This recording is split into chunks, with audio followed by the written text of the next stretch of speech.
두 번째는 죄에 대해서 승리하는 방법에 대해서 승리하는 그리스도인의 삶에 대해서 한번 이제 살펴보도록 하겠습니다. 자, 먼저 히브리서를 한번 저희가 볼게요. 히브리서 9장 14절에 보시면은 하물며 영원하신 성령을 통하여 흠없는 자신을 하나님께 드린 그리스도의 피가 어찌 죽은 행실에서 너희 양심을 정결케 하여 살아계신 하나님을 섬기지 못하겠느냐, 이렇게 질문하고 계십니다. 우리 그리스도인들은 예수 그리스도의 피를 통해서 성결한 삶을 살 수가 있습니다. 그래서 그의 피가 어찌 죽은 행실에서 우리를 깨끗하지 못하겠느냐고 이렇게 지금 말씀하고 계십니다. 자, 그리스도인의 그 성결한 거룩한 삶에 대해서 이제 아레이 토레이라는 분은 저희가 이제 주님의 재림을 기다리고 있잖아요. 그러면 주님께서 오셨을 때, 우리를 데리러 오셨을 때 주님께 들켰을 때 우리가 수치스럽게 여기는 거, 달갑지 않게 주님이 요거는 좀 안 보셨으면 좋겠네, 이렇게 여기는 거, 그런 거는 어떤 것이든지 하지도 말고 자기가 그런 장소에도 있어서는 안 된다. 그리고 그 어디라도 그런 곳은 가면 안 된다. 이렇게 이제 말씀하셨어요. 근데 이게 맞는 말씀이죠. 뭐 이렇게 이게 죄냐 아니냐 뭐 이거를 막 그렇게 하면서 사람들이 그런 말 많이 하잖아요. 뭐 이건 해도 된다, 안 해도 된다. 근데 그런 것보다, 그렇게 생각하는 것보다 주님이 오셨을 때 내가 그 장소에서 그런 일을 하고 있는 거를 주님께 이렇게 들켰을 때 세상 사람들의 눈에는 별거 아니어도 주님께 좀 부끄럽게 느껴지는 그런 거면은 그리스도인은 이제 그런 건 하지 않는 게 낫겠죠. 그래서 이게 이제 첫 번째 기준인 거죠. 그리스도인의 거룩한 삶과 관련해서 내가 어떤 삶을 살아야 되는가에 대해서요. 그리고 에베소서 2장 6절에 보시면은 그리스도인들이 예수님을 영접해서 구원받는 그 순간에 우리의 죽었던 영이 살아나고 성령님께서 우리 안에 들어오셔서 혼과 몸을 분리시키는 영적인 수술을 하고 우리의 영을 살려주시죠. 바로 그때, 그러니까 내가 이제 예수님을 믿었던 바로 그때 어떤 일이 일어나냐면은 2장 6절에 보시면은 또 함께 일으키사 그리스도 예수 안에서 천상에 함께 앉히셨다고 말씀을 하고 계세요. 요거는 뭐 우리 몸이 거기에 앉혀 있다는 말이 아니고 내가 구원받는 그 순간에 나의 영이 내 안에도 있는데 그 영이 천상의 주님과 함께 앉혀 있는 거예요. 그러니까 동시에 여기도 있지만은 셋째 하늘에도 나의 영이 있는 것입니다. 우리가 머리로는 잘 이해가 안 되지만 성경 기록이 지금 그렇게 돼 있어요. 그러니까 우리의 영이 셋째 하늘에 지금 있는 거예요. 그래서 우리의 영이 셋째 하늘에 있다면은 이게 우리의 정체성인 거죠. 우리 그리스도인들의 정체성. 이게 이제 우리가 거룩한 삶을 살아가야 되는데 이제 기본이 되는 것이라고 할 수가 있습니다. 아까 저희가 이제 히브리서 9장을 봤을 때 하물며 영원하신 성령을 통하여 흠없는 자신을 하나님께 드린 그리스도의 피가 어찌 죽은 행실에서 너희 양심을 정결케 하여 살아계신 하나님을 섬기지 못하겠느냐, 이렇게 했는데, 자, 지금 이 교회 시대에는 그리스도인들에게는 그 사람이 어떠한 가증한 죄를 지었다 할지라도 갈보리 십자가 앞에 나오면은 주님의 그 갈보리에서 흘리신 피로는 어떤 것이라도 다 용서가 가능합니다. 근데 구약은 그러지가 않았다는 걸 우리가 성경을 통해서 이미 배웠습니다. 자, 구약에서는 희생죄로 용서가 되지 않는 죄들이 있었어요. 지금 신약하고 다릅니다. 신약은 무슨 죄든지 갈보리에 나아가면 다 용서가 돼요. 아무리 극악한 캄보디아에서 뭐 킬링필드에서 자국민을 뭐 수백만 명 학살하고 이런 사람도 갈보리 십자가 앞에 나아가면은 죄가 다 용서가 되고 주님의 자녀가 됩니다. 하지만 구약은 그러지 않았어요.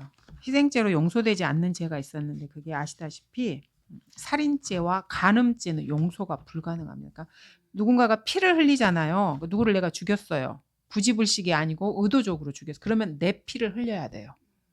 그게 율법이에요. 간음죄도 마찬가지예요.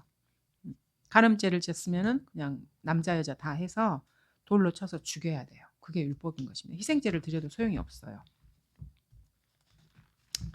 신약하고 구약은 완전히 다르죠. 그래서 이제 우리가 알다시피 다윗은 이 두 가지 죄를 다 졌어요.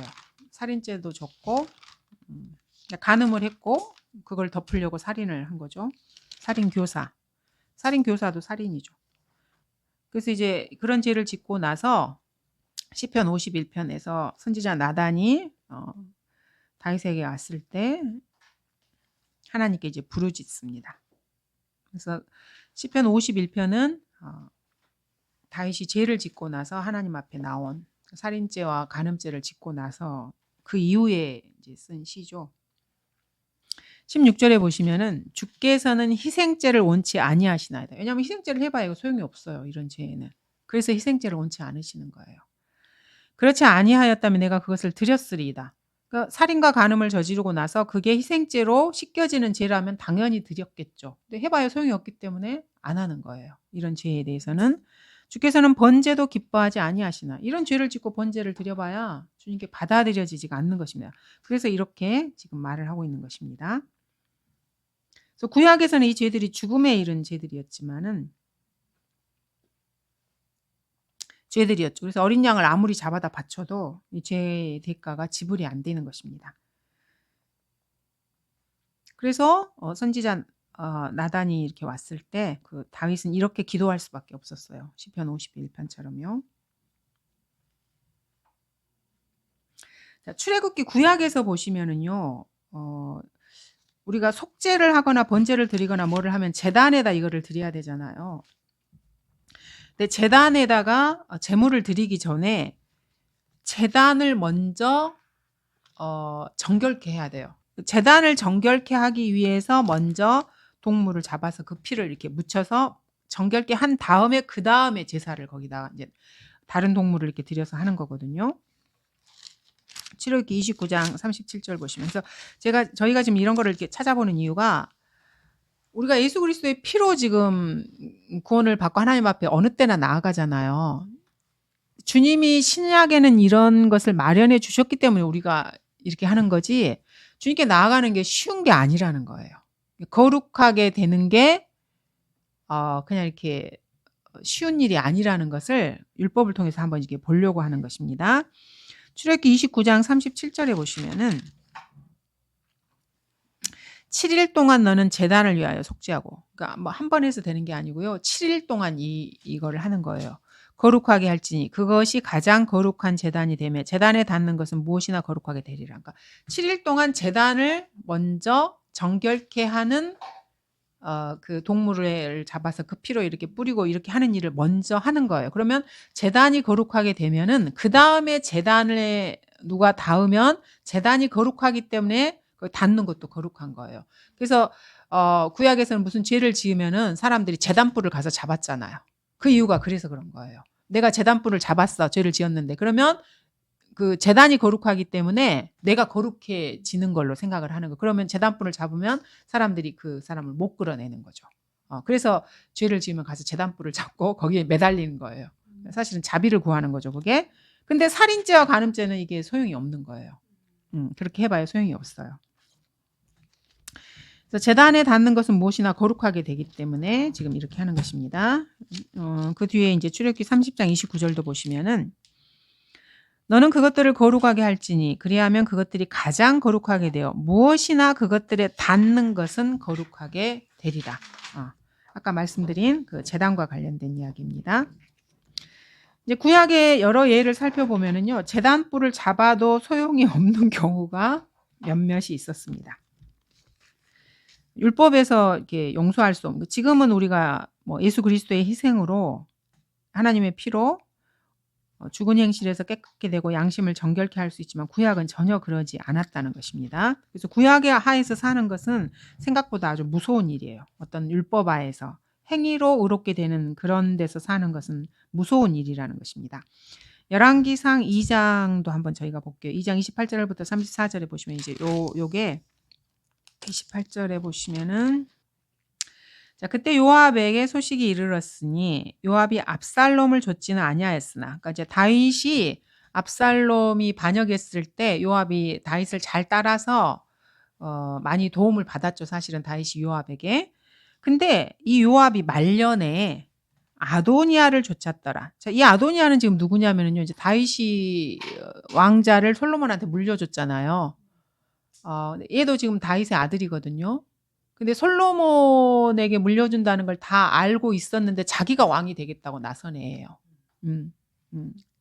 그러니까 이제 정식으로 솔로몬에게 왕위를 물려주지 않았을 때 얘가 먼저 나선 거예요. 그리고 자기가 왕이 되겠다고 하는. 근데 요압이 얘를 따른 거예요. 그러니까 평생 다윗을 따라서 군대 대장으로서 잘 섬겼는데 이제 정권이 이양되는 이제 그 과도기죠. 그때 아들인 솔로몬에게 정권이 가야 되는데 이 아도니아라는 다른 아들이 자기가 왕이다고 먼저 이제 시작을 해버린 거예요. 근데 요압이 이때 이제 얘를 따른 거죠. 그래서 아도니아를 쫓은 거예요. 그러니까 요압이 주의 성막으로 도망하여 제단불들을 붙잡았다. 그래서 솔로몬이 이제 왕이 됐을 거 아니에요. 그럼 이제 반역자들을 왕이 되면 항상 반역자들을 먼저 처단해야 왕자가 튼튼하겠죠. 가서 이제 제단불을 잡은 거예요. 보소서 그가 제단 곁에 있나이다. 살려달라 이거죠. 그러니까 왜냐하면 제단이 아까 저희가 이제 출애굽기에 본 것처럼 거룩하니까 내가 그걸 잡았으면 나도 거룩하니까 나도 살려달라. 지금 그 이야기예요. 자기가 이제 죄를 졌는. 근데 솔로몬이 여호야다의 아들 분하냐를 보내서 가서 그를 치라고 한 거예요. 그러니까 제단에서 그러니까 주님께 그 희생제를 드리는 그곳에서 피를 본 거예요. 지금 그 상황인 것입니다. 그래서 왕께서 이같이 말씀하시니 나오라 내가 계속 안 나오는 거야. 아니라 내가 여기서 죽겠노라. 요압 여기서 죽겠다 그러는 거야. 그러니까 그냥 그래 그럼 네가 거기서 죽으면 그래 거기서 죽어라 그러고 그냥 이렇게 주님께 그 제사를 지내는 그곳에서 그냥 얘를 쳐서 죽여버린 거예요. 근데 솔로몬이 왜 이렇게 했냐면 단순히 자기한테 반역을 해서 그런 게 아니고요. 죄가 하나 더 있었어요. 얘가 이 요압의 죄가 그러니까 살인죄예요. 물론 군인이었기 때문에 전쟁터에서 이렇게 뭐 전쟁하고 이런 것도 있었지만은 무죄한 피를 요압이 흘렸었던 경우가 있었어요. 다윗을 섬겼을 때 그 임의적으로 그리고 다윗의 명령을 받지 않고 자기가 임의적으로 이렇게 그래서 그때 이제 그 다윗이 한탄하면서 그 요압의 힘이 세서 자기가 이제 뭐 어쩔 수 없는 이런 것들에 대해서 이렇게 한탄하면서 그 피가 자기와 자기 집안에는 오지 않고 요압에게 간다고 이렇게 말한 적이 있거든요. 32절에 보시면은 주께서 그의 피를 그의 머리로 돌리시리라. 그가 자기보다 더 의롭고 더 선한 두 사람을 쳐서 그들을 칼로 죽였으니 곧 이스라엘의 군대 제장 넬의 아들 아브넬과. 그러니까 이스라엘이 이제 막판에 원래 이제 나라가 두 개로 나눠졌다가 나중에 이제 항복을 하고 합쳤거든요. 그리고 그 군대 제장 그 아브넬이 유다로 이렇게 편입이 됐어요. 근데 자기가 군대 대장인데 또 다른 사람이 있어서 얘를 죽여버린 거예요, 요압이. 얘를 하나 죽였고, 그 다음에 유다의 군대 대장 에델의 아들 아마사라. 이 아마사도 얘가 죽였어요. 내 아버지 다윗은 그 일을 알지 못하셨다. 그러니까 다윗의 명령이 아니고 다윗이 모르는 가운데 이 두 사람을 죽인 것입니다. 그러니까 살인죄를 저질렀는데 다윗 당대에는 많은 공도 세웠고, 그리고 이 사람의 그 군대 대장이면은 세력이 막강하잖아요. 군대를 지휘한다는 것은 군권을 잡고 있다는 것은 사실은 모든 걸 잡고 있는 거나 마찬가지거든요. 권세가 셌어요. 그래서 그냥 이렇게 다윗이 그 당대에는 그냥 놔뒀는데 마지막에 유언을 하면서 그 이야기를 솔로몬한테 한 거죠. 그러니까 살인죄를 저지른 거예요, 이 사람이. 그래서 이제 쭉 보시면은 이렇게 해서 이제 이 요압도 제단불을 잡았지만 결국은 죽게 되는 것입니다. 여기 열왕기상에 보면 이제 여기가 솔로몬이 이제 왕이 되는 이야기가 이렇게 쭉 나와요. 여기에 지금 밧세바 이야기가 지금 등장합니다. 이제 아도니아가 반역을 일으켰지만 어찌어찌 하여서 이제 솔로몬이 왕권을 이제 찾았어요. 그래서 자기 형제이기 때문에 한 번은 솔로몬이 용서를 해줬어요. 용서를 해줬는데 얘가 열왕기상 2장에 보시면은 주제를 모르고 밧세바한테 청을 넣어요. 청을 넣었는데 무슨 청을 넣었냐면은 그 다윗을 시중 들었던 마지막에 시중 들었던 여자 있잖아요. 그 여인을 자기한테 달라고 밧세바한테 이 청탁을 하는 거죠. 그러니까 이제 이 밧세바가 이제 솔로몬 엄마잖아요. 그러니까 지금 보면 무슨 뭐 대왕 대비 정도 되는 옛날 그 우리나라 조선시대 보면 뭐 왕의 어머니 대비 정도 되는 거죠. 그러니까 이제 권력이 좀 있었을 거 아니에요. 17절에 보시면 수넴 여인 아비삭을 내게 아내로 주소서 주라 하소서 이렇게 청을 넣은 거예요. 그랬더니 밧세바가 좋다. 내가 너를 위하여 왕께 고하리라고 말을 한 거예요. 그래서 이제 이 여자가 외모는 좀 이렇게 뛰어나서 뭐 다윗의 눈에 들었을 수 있는데 머리가 좋거나 현명한 여자는 아닌 것 같아요. 현명한 여자는 아닌 것으로 보입니다. 그래서 뭐 어떤 뭐 더 이상 이야기를 안 하고 그냥 무조건 좋다라고 이렇게 한 거예요. 그리고 솔로몬에게 이 이야기를 한 거죠. 그랬더니 솔로몬이 이제 대노를 했죠. 19절에 보시면 그러므로 밧세바가 아도니아를 위하여 고하려고 솔로몬 왕에 가니 왕이 그녀를 맞이하라고 이제 어머니니까 잘 대접을 했어요. 그랬더니 20절에 보시면은 내가 왕께 한 가지 작은 청이 있어 구하니 거절하지 마소서. 왕이 그녀에게 말하되 내 어머니여 구하소서. 내가 어머니를 거절하지 아니하리이다. 그랬더니 수냄 여인 아비삭을 왕의 형제 아도니아에게 주어서 아내로 삼게 하소서. 이 수냄 여인 아비삭이 미모가 뛰어난 여인이었나 봐요. 그때 이제 22절에 솔로몬 왕이 어찌하여 어머니께서는 아도니아를 위하여 수냄 여인 아비삭을 구하시나이까. 그를 위하여 왕국도 구하소서. 나라도 뭐 처음에 걔가 가지려고 했으니까 왕국도 달라고 하시죠. 뭐 이렇게 이제 어머니를 이제 조롱하는 거죠. 비웃는 거죠. 이는 그가 내 형님이다. 그러니까 배다른 형제겠죠. 그를 위하여 또 제사장 아비아다를 위하여 또 수리아의 아들 요압을 위하여도 구하소서. 그러니까 반역했던 사람들을 위해서도 다 뭐 줄줄이 한번 이렇게 구해 보세요. 이렇게 지금 말을 하고 있는 것입니다. 그래서 아도니아를 죽인 거예요. 솔로몬이. 네가 주제가 넘었구나. 그래서 인간이 주제 넘게 행동하면 안 돼요. 그러니까 왕 앞에 나갈 때 우리 주님이 왕이시잖아요. 왕 앞에 나갈 때 주님이 조금 뭐 이렇게 잘해주시고 자기의 뭔가 이렇게 높여지고 이렇게 한다 그랬을 때 그거를 주님이 주셨다는 걸 알아야지. 자기가 뭐 권세가 있고 뭐가 있고 이렇다 해서 그게 자기 거라고 생각하면 안 돼요. 주님이 나에게 주신 거를 그냥 관리한다고 생각을 하셔야 돼요. 그게 무엇이든지 간에. 그러니까 청지기의 역할을 해야 되는데 그래서 밧세바도 참 어리석었던 여인 같아요. 그리고 아도니아는 더 어리석고. 그러니까 자기가 죽을 말을 하는 거예요. 근데 본인이 모르는 거야. 나를 죽여주세요라고 말을 하는데 본인은 자기가 그 말을 하고 있는지를 모르는 거예요. 그러니까 사람이 교만하고 앞뒤 분간을 못하면 인간이 이런 존재예요. 그러니까 사실은 예수님을 안 믿는 사람들도 자기를 죽여주세요 하는 거거든요. 근데 본인이 몰라요. 그리고 이제 복음을 전하면은 그 사람 우리를 뭐 이렇게 미치광이라 그러고 이렇게 막 이렇게 함부로 말하고 함부로 대해도 되는 사람인 것처럼 이렇게 말을 하거든요. 근데 사실은 이런 사람들은 자기를 죽여주세요 하는 사람하고 똑같아요. 그러니까 바보들인데 자기가 바보인 걸 몰라요. 바보인 걸 알면은 그렇게 행동을 안 하잖아요. 그러니까 세상이 그 사람들을 같이 지지하니까 숫자가 많으니까 자기들이 바보가 아니라고 생각을 하는 거야. 근데 바보들이에요. 예수님 안 믿는 사람들 사실은 바보야. 밧세바 이 여인도 자신이 왕에게 뭔가를 청탁할 수 있는 위치잖아요. 어머니를 거절하지 않겠다고 늘 그런 태도로 솔로몬이 이렇게 했는데 너무 심하게 구한 거예요, 지금. 그래서 아마 밧세바 이 여인도 자기의 위치를 이렇게 드러낼 만한 내가 이런 사람이다라는 것을 위세를 아마 이렇게 과시하고 싶은 그런 욕망이 있었을 것으로 보여요. 그래서 그냥 자기 아들의 그 왕자를 차지하려고 했던 사람인데 그거는 생각을 안 하고 자기 위세를 아마 드러내고 싶어서 했던 것 같아요. 이렇게 청탁을 그냥 이렇게 왕한테 했던 것 같아요. 어리석은 여인인 거죠, 이 여인도. 그래서 결국 죽었어요, 아도니아. 그래서 이제 우리가 이런 성경을 통해서 구약에서 뭐 이런 일이 있었다.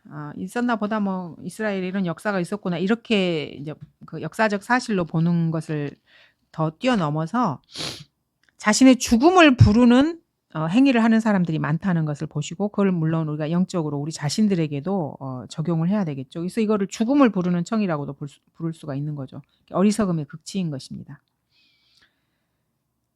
그래서 요압이 이제 뭐 아도니아도 죽고 하니까 가서 이제 제단불을 잡아서 죽음을 모면하려고 아까 저희가 봤던 대로 가서 제단불을 잡은 거예요. 제단에 제물을 드릴 수 있는 이유는 제단이 거룩하면은 그 제물도 거룩하기 때문에 그런 거죠.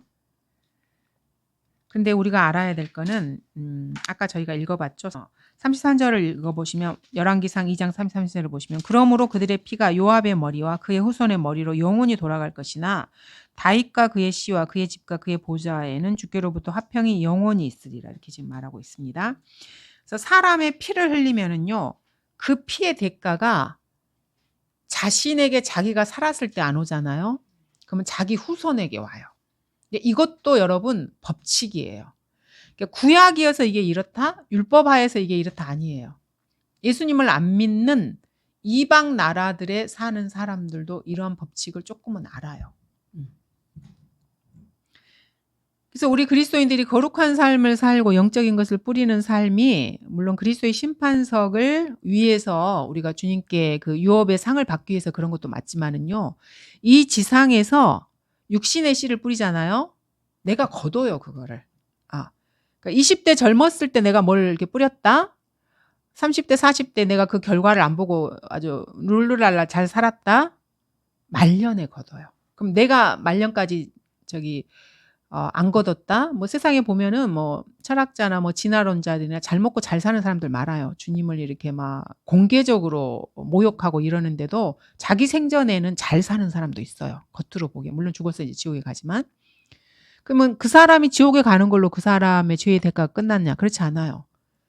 자기 자손들에게까지 그게 가요. 그래서 주님께서 하나님의 말씀을 지키는 사람들에게 그 자비는 수천 대까지 이렇게 내려주시는데 죄를 지은 그 죄에 대한 그 형벌은요 3, 4대까지. 그러니까 우리가 이러잖아요. 조상이 죄를 지었는데 내가 그거를 받는다? 그거 너무 불합리하다. 아니에요. 그렇지 않아요. 자비는 수천 대까지 주님께서 자비로우신 분이기 때문에 베풀어 주시는데 그 죄에 대한 그거는 그냥 3, 4대로 끝내주시는 거예요. 이것도 주님의 자비잖아요. 그리고 우리가 예수님을 믿고 나의 개인적인 죄나 이런 거를 자백을 하면 물론이죠. 그리스도인들에게는 이게 법칙으로 적용은 안 돼요. 왜냐하면 우리가 예수님의 피 아래 있는 존재들이기 때문에 법칙으로 이게 모든 사람에게 이게 된다 그러진 않아요. 내가 그 죄들을 자백하고 주님 앞에 겸손하고 그럼 이제 그 끈이 끝나는 거예요. 내 조상과 연결되었던 그 끈이 끝나고 내가 하나님을 잡은 거예요. 그러니까 예수님의 피로 맺은 로열 패밀리로서 주님의 가족으로 이렇게 들어가는 거잖아요. 그래서 예수님을 믿는 거는 너무 중요한 일이에요. 이 지상을 살아갈 때도요. 왜냐하면 주님의 피 아래 있어야 그 저주의 끈이 끝나는 거예요. 3, 4대까지 미치는 이런 저주의 끈이. 근데 세상 사람들은 이거를 잘 모르는 것입니다. 그래서 요압도 살인죄를 졌고요. 구약의 율법에 따라서 죽었어요. 살인에 대해서는 희생죄가 무용하다는 것을 요압의 예로 알 수 있죠. 근데 우리 신약의 그리스도인들은 물론 뭐 그리스도인 되고 나서 그런 짓을 하고 그러면 안 되겠지만은 어떤 죄를 지었던 사람일지라도 갈보리 십자가 앞에 나오면 그 죄가 주님의 희생으로 깨끗하게 되는 것입니다. 그리고 하나님의 아들이 되는 거고요. 그래서 다윗도 자기가 죄를 짓고 나서 이렇게 울부짖었어요. 성령이 떠나갈 수 있는 상황이었거든요. 그리고 지옥으로 던져질 수 있는 상황이니까 얼마나 애가 탔겠어요. 참회하는 마음으로 하나님께 다가가면서 희생죄, 번제 이런 거 드리지 않았고 자기는 상한 영을 가지고 주님 앞에 나아간다고 자백을 하고 있는 것입니다. 그래서 9절 보시면은 나의 죄들로부터 주의 얼굴을 가리소서. 그러니까 살인죄, 간음죄 이거 보지 말아주세요. 이렇게 말씀드리는 겁니다. 나의 모든 죄들을 지워버리소서. 오 하나님이여 내 안에 깨끗한 마음을 창조하시고 내 안에 바른 영을 새롭게 하소서. 근데 여러분이 아셔야 될 게 구약에서 지은 죄는요 제거가 안 돼요. 그러니까 동물의 피로 희생죄를 드려도요 제거가 안 됩니다. 근데 신약에서 하나님께서 어린 양으로 오셨잖아요. 예수님께서. 근데 세상 죄를 제거하는 어린 양이에요. 그래서 신약에서는 죄가 제거가 가능해요. 그러니까 죄 자체가 없어지는 거예요. 근데 구약에서는 죄가 없어지진 않아요. 그러니까 죄가 용서는 돼요. 이 말은 죄에 대한 형벌을 그 사람한테 내리지 않는 거예요. 희생죄를 통해서요. 근데 이게 딱 들춰보면 죄가 있는 거예요. 형벌을 받지 않는 것뿐이지 죄 자체가 없어지는 건 아닙니다. 오 하나님이여 내 안에 깨끗한 마음을 창조하시고 내 안에 바른 영을 새롭게 하소서. 주의 면전에서 나를 내어 쫓지 마시고 주의 거룩한 영을 내게서 거두어 가지 마소서. 구약에서는 죄를 지면 성령이 떠나버리셔요. 그래서 다윗이 막 애타하면서 성령을 거두어 가지 말라고 간곡하게 주님 앞에 지금 기도를 드리고 있는 것입니다. 근데 다윗은 우리 그리스도인들의 모형이었기 때문에 확실한 자비를 받은 사람이었잖아요. 그래서 성령님께서 떠나가시지 않은 거예요. 근데 사울 같은 경우에는 성령님이 떠나가셔서 지옥에 갔잖아요. 사울은 죄를 지었고 나서. 그리고 삼손은 성령님이 떠나가셨다가 막판에 자기가 죄인인 걸 알고 마지막으로 필리스타인들 이스라엘 원수를 무찌르게 해달라고 했을 때 성령님이 다시 들어가신 거예요. 물론 이제 머리도 길었지만 그래서 힘을 다시 쓸 수 있었고 어쨌든 떠나갔다가 다시 들어가신 것입니다. 그래서 구약과 신약은 이런 점에서 아주 다른 것입니다. 이제 그리스도인의 삶에 승리하는 삶을 살기 위해서 이제 구약과 신약이 다르고 거룩한 것이 무엇인가를 우리가 보기 위해서 구약의 예를 지금 몇 가지 살펴봤습니다. 그래서 구약은 정말로 철저했어요. 다윗은 아주 특별한 예라는 걸 아셔야 돼요. 구약의 보편적인 건 아니고요. 우리 그리스도인들의 예표였기 때문에 성령님이 떠나가지 않은 것뿐입니다. 그리스도인들이 자신이 어떤 존재인가를 성경을 안 보면 금방 잊어버려요. 사람은 눈으로 보는 것을 따라 살잖아요. 그럼 자기도 잊어버려요. 금방금방. 그래서 자기가 어떤 사람인지 성경에서 주님께서 자신에게 보여주시는 자기 자신의 모습을 잊어버리고 세상에서 세상 사람들과 똑같이 살아가는 거예요. 그래서 그리스도인 자신의 정체성을 늘 기억하는 것은 항상 너무너무 중요한 일이에요. 잘 기억하셔야 돼요. 안 그러면 세상에서는 뭔가를 줄 것처럼 보여요. 근데 마귀는 절대 인간에게 좋은 거를 주는 존재가 아니에요. 그냥 미끼를 던질 뿐이고요. 특히 그리스도인들은요. 이미 한번 구원을 받아버리고 하나님의 자녀가 되어버렸잖아요. 그리고 그 최종적인 상태가 이미 셋째 하늘, 새 예루살렘으로 이미 딱 결판이 난 사람들이잖아요. 뭐 사탄이 뭐 그리스도인에게 뭐를 더 할 수 있겠어요. 그래서 사탄이 그 사람의 혼을 더 이상 뺏지 못하기 때문에 이제 상급을 뺏고 싶어 해요. 그 목표예요. 그러니까 혼은 한번 구원받으면 영원히 구원이 보장되기 때문에 이제 어떻게 할 수가 없어요, 그거는. 아무리 뭐 발악을 해도 주님의 사랑으로부터 우리를 빼앗아 갈 수가 없고 구원을 뺏을 수가 없기 때문에 그럼 이제 두 번째 목표가 생긴 거죠. 상을 못 받게 하고 그래서 이 지상을 살아가는 동안 주님으로부터 떼어내서 세상 사람들과 똑같이 살다가 죽게 만드는 게 이제 두 번째 목표가 생긴 거예요. 그게 그리스도인들을 향해서 가지고 있는 사탄의 목표인 것입니다.